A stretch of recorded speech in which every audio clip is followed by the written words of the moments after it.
Hi, my name is Joseph. I'm here today to talk to you about what I believe Men's Fellowship Adventures is all about. Now, Men's Fellowship Adventures is about taking a journey from where you are to where you want to be. She said, and he said, how are you going to do that? I'm stuck in a job. I live in an apartment. Wherever you are, it doesn't matter. We're going to take a journey. And this journey involves a look for you to take a closer look at yourself. Because in order to get somewhere, you have to take inventory of where you are, what you have, where you're going. If you don't, then you never know how you never be able to plan on how to get there. All right. So, Men's Fellowship Adventures is to me about helping to build strong, godly men.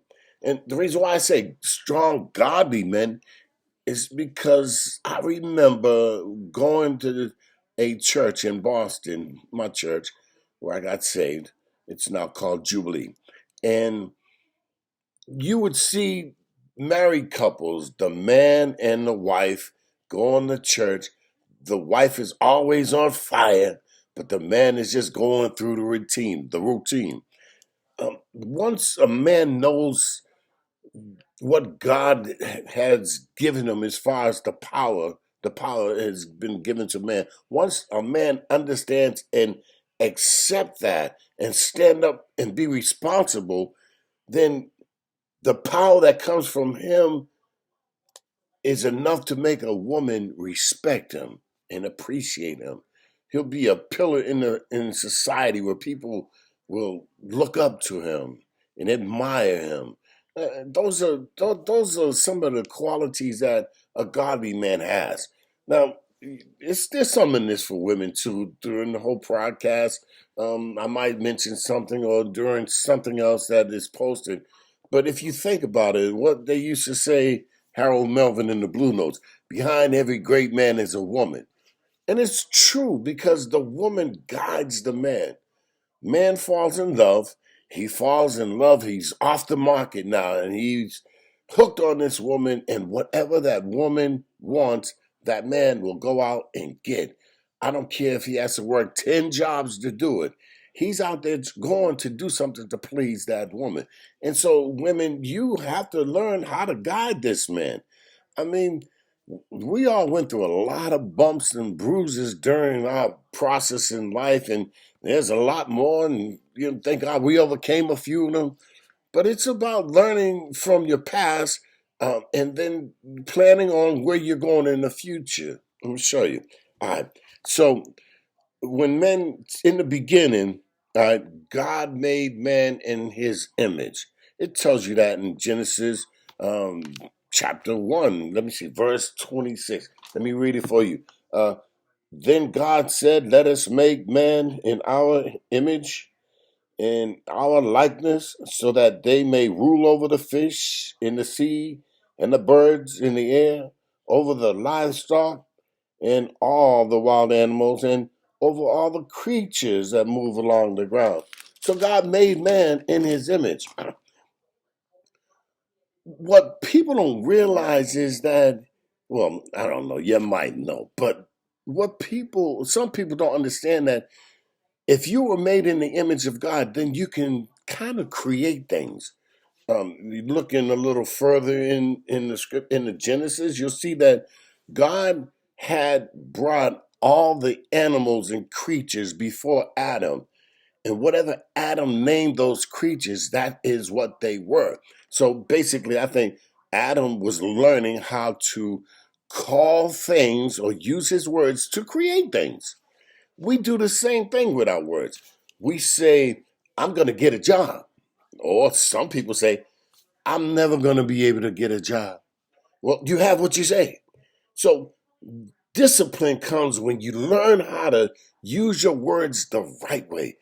Always think the best of things because you're the star of your own show. Why would you want to fail? You want to win. So winning is learning how to say the right thing.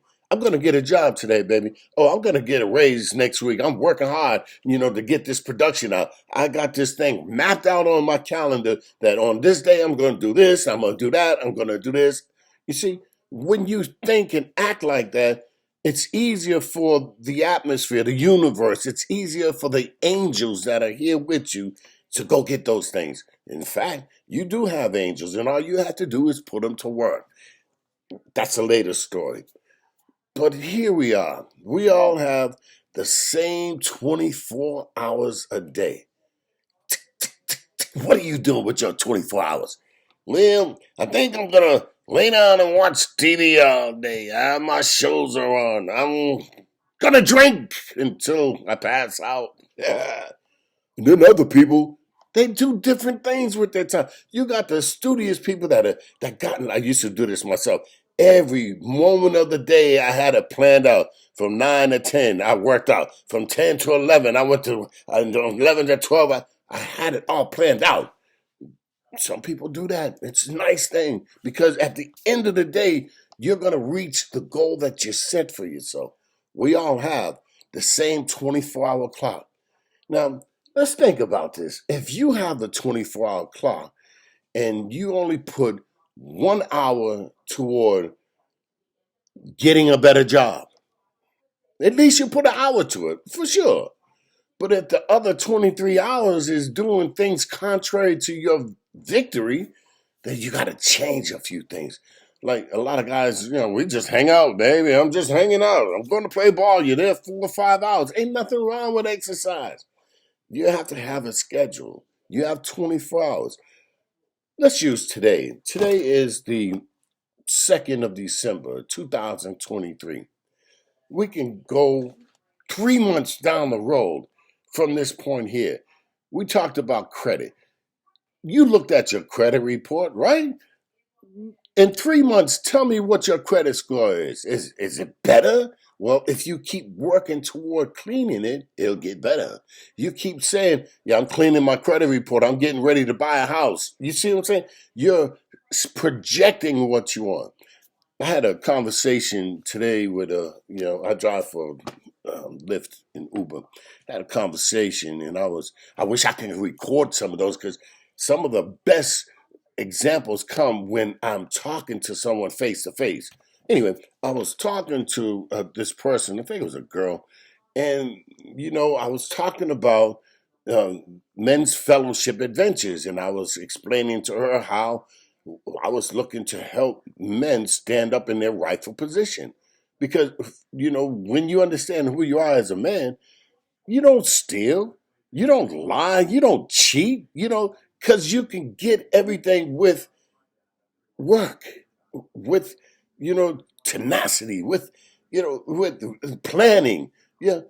And when you do it that way, it might take a little while for you to change things from, if you was a thief, it might take a while to stop your habit and get rid of those people that you hung around with that makes you do that, or stop, any of the activities that get you, as they say, trigger you. It might take you a while. But when you start to take that turn, everything goes with you so that your path will be made straight again. And that's what it's all about.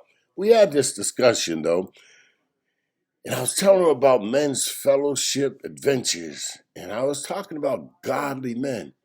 And the first thing she said, ooh, I wish I had a godly man.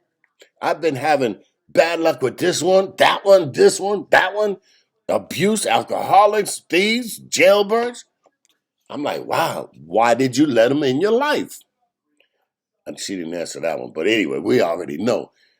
Some people accept what comes their way. Anyway, what I told her was this. I said, look, whatever you speak into the universe is listening. Have you ever heard of a whispering tree? Just like in the Bible, it says, if you don't praise the Lord, these rocks will cry out. So everything has a voice. So if it has a voice, it got ears. Have you ever misplaced your keys or your wallet? You're looking frantically around your house trying to figure out where it is? I go like this. Here, keys. Here, keys. And the keys be like, over here, over here. And I don't know how it happens, but then my body starts to walk toward that location, and all of a sudden, the keys jump out at me, and I find them. That's just how the universe works. So I was telling her, if you want a godly man, when you get into your quiet time and you're thinking about this relationship that you want to have, open your mouth and put it out into the universe. I want a man that has this, the man that's planning on a future, a man that's got a degree or working towards some kind of trade that he can support me and the kids that we may have, a man that likes my mama, a man this and that and this and that. Put your requests out there. Because when you do, now you got a blueprint of what you want. And if some straggler comes rolling around talking about, hey, baby, give me a roll, will you? You know it's not the one because he's not producing what you asked for. That's gone. That's gone. And all of a sudden, here comes that godly man. And diggity dog, you got it. That's how you do it. Okay, now what else is left? Well, did you get that? Well, if you did, I'm glad. Let's go on tomorrow with the next subject. Thank you for your time. Hey, don't forget, send me some comments. Help me. Feedback helps a lot. Even more than that, when you have social media channels, just share Men's Fellowship Adventures. Let everybody in on this. It works. Have a good day.